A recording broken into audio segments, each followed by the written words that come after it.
Hi everybody, Marilyn here with Cotton and Chocolate and with Saturday Sampler Color Collage, and we are now in block 5, and so we're getting near the middle of the quilt, or halfway done. Not quite though, almost. Okay, so block 5 is page 13, and the block is called Laurel, and I would show you where it is on the quilt, but guess what?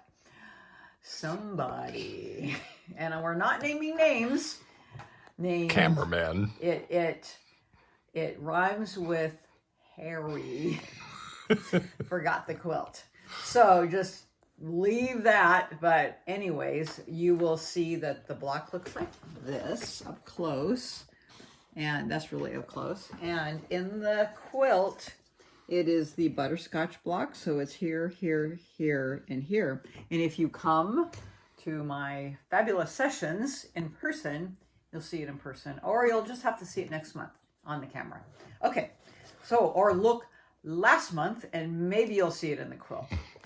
One of those things, but in any case, let's talk about the cutting. Okay, so the first one is called Blue Growing, and you get a fat eighth, but you only need one 3.5 inch strip. So listen, if you can't make it happen with that, you have to get together with me.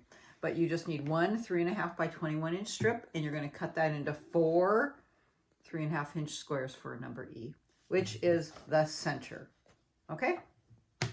Easy done. You have all of this left over. Oops, even a little extra piece. Okay, so that's that. Okay, green furrow is the next one from your fat quarter. You're going to cut 4 3.5 inch strips by 21. And then you're going to cut those into 32 2 by 3.5 inch rectangles for your D rectangles. And frankly, when I just cut those out of those strips, I ended up with getting 40 of them. So you'll have a little extra, and you have this much extra of your strip. Okay? And for your blue Laurel, that's this. The first, you need to cut 2 2-inch by 21 inch strips, and you're going to cut those into 16 squares. You can actually get 20 out of them, but there you go. And then you thought I wasn't going to make a change. Ha!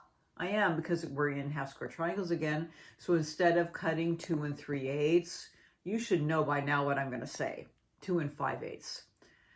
Cut 2 2 5/8 inch strips, and you can get 16 squares out of there, but I'll use this as a sample. You know that you have to readjust that strip so that you don't get that selvage in it. So you know it's going to come like this in your fold, and I just move that edge down there before I start my cut, and then I start right at the edge. So I don't want to get my ruler here, sorry for turning, but here it is.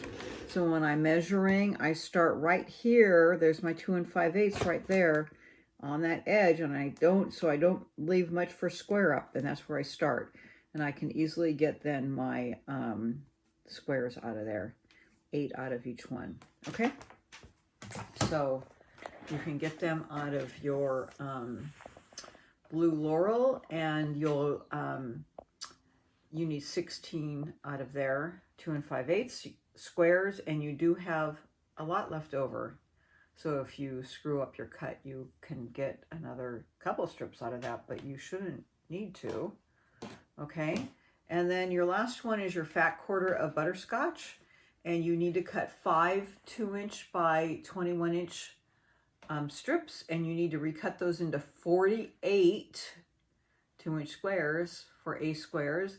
And then you need to cut 2 2 5/8 inch strips. Those are your for your half square triangles to match with your blue Laurel.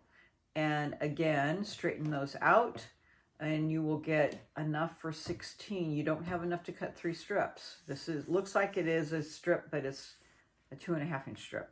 But I had plenty. Well, I had enough to get my 16 out of what I had. Okay. So that's it. I'll see you back here in a minute to do our piecing.